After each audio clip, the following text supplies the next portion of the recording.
Two men, young and eager, stood before the judge. They were to be sentenced to a long time in confinement, each wondering what life might look like on the other side of freedom. But in an unusual twist of mercy, the judge offered them a choice. "Before I sentence you," the judge began, "I will let you observe to different jails. You can look carefully at the inmates, the food, and the conditions. You will then choose where you'll spend your time. Remember, one jail may appear more appealing than the other, but it's up to you to choose wisely." The men exchanged glances, each privately pleased. They had never heard of a judge offering such a choice. Without delay, they followed the warden to the first jail. As they entered the first jail, the aroma of rich dishes filled the air. It was like a restaurant for royalty, with tables adorned with dishes that seemed to dance with flavor and charm. There was roasted lamb that shone with a glossy glaze, colorful platters stacked with exotic fruits, and desserts so delicately arranged they could have been on magazine covers. Every bite seemed to promise satisfaction, joy, and indulgence. Around the tables, inmates dined, laughter and conversation flowing freely. The air felt vibrant, and one of the men thought to himself, "This hardly seems like jail." But what really convinced him were the other inmates. They looked happy. They laughed together, leaned back in their chairs, and spoke about the joys of the delicious meals. Their eyes sparkled, and their smiles were wide. To one of the men, it looked like the perfect place to be, a jail so comfortable it hardly seemed like a sentence at all. "This has to be the right choice," he thought. The warden then took them to the second jail. Here, the setup was much simpler. The air smelled of stewed rice, chicken, and the occasional hint of sautéed vegetables. The food was familiar, the kind you'd find at a family dinner or a modest gathering, and certainly didn't compare to the extravagance of the first jail. The inmates here were calmer, their laughter softer, and their faces content but not ecstatic. They seemed to enjoy their meals, but there was none of the pomp and flair of the other jail. For the other man, it seemed a bit dull at first, but he was curious. "Why don't you talk to some of the old inmates," the warden suggested, "before you decide?" He approached a wise-looking man with graying hair who spoke to him with an almost fatherly warmth. "Young man," he began, "don't be deceived by appearances. The simple meals here may not look glamorous, but they're hearty, seasoned with just enough salt and care to make every bite satisfying. And more than that, you'll find peace here that isn't disturbed by hollow appearances." The man considered the words carefully. "I'll take this jail," he finally said, trusting in the advice he had been given. The time came for both men to enter their chosen jails. They sat down for their first meals, each with a sense of excitement and uncertainty. The first man, who had chosen the lavish jail, eagerly took his first bite, expecting an explosion of flavor to match the elegance of his surroundings. But as he tasted the food, he was struck by a shocking realization: it had no salt. The food, though beautiful, was utterly tasteless. Every dish looked perfect but lacked that vital element, leaving each bite empty, unsatisfying, and strangely bitter. As he looked around at the other inmates, he began to notice things he hadn't seen before. The smiles he had once thought were genuine now seemed forced. The laughter sounded hollow, the joy strained.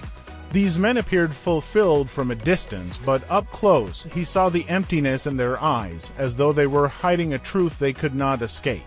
Meanwhile, in the second jail, the man who had chosen the simpler cell block was greeted with a warm bowl of stewed rice and chicken.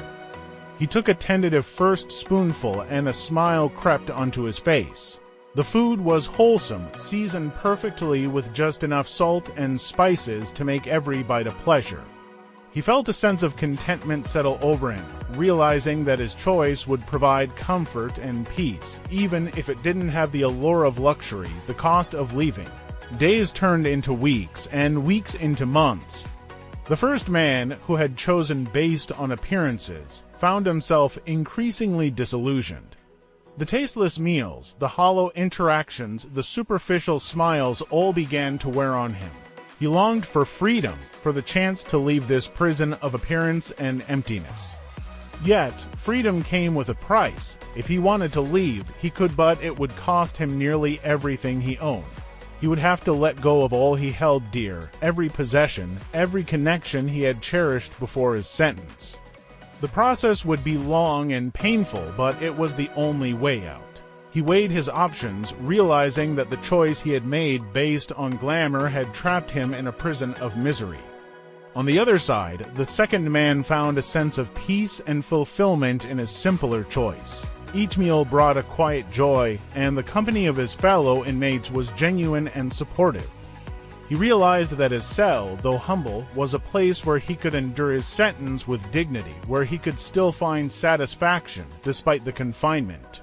He knew that if he ever chose to leave, he would have something real and steady to hold on to, the moral, a lesson on marriage. The judge, in this story, represents the natural desire we feel to commit our lives to someone else. This is the call to marriage, a bond we willingly enter with hopes of happiness and companionship. The cells, then, are the marriages we choose.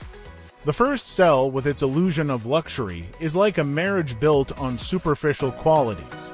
The allure of physical attraction, wealth, or status might draw us in, blinding us to the deeper qualities that truly matter. The food that lacks salt is a symbol of respect and essential ingredient in a marriage. Just as food without salt is tasteless, a relationship without respect is hollow, lacking the foundation that makes it fulfilling. Leaving the cell, like leaving a marriage, comes with a cost. Divorce, as we know, is a long, painful, and costly process. Often, it strips us of more than just financial stability. It can cost us friendships, family bonds, and emotional well-being. The second jail represents a marriage based on something deeper: kindness, humility, and mutual respect. While it may not have the allure of a fairy tale, it provides the lasting satisfaction that only comes when the people truly value each other.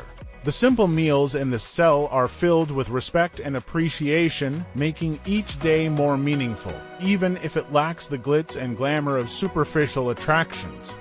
The final reflection: marriage, much like a jail, is a commitment we enter willingly and, ideally, for life. To the young men and women who dream of finding the one, this story urges caution. Look beyond appearances, seek advice from those who have walked the path before you. And remember, a marriage built on respect and mutual understanding is more valuable than one built on superficial attraction. To the women listening, consider this: more than love, respect is what gives a man peace in a relationship.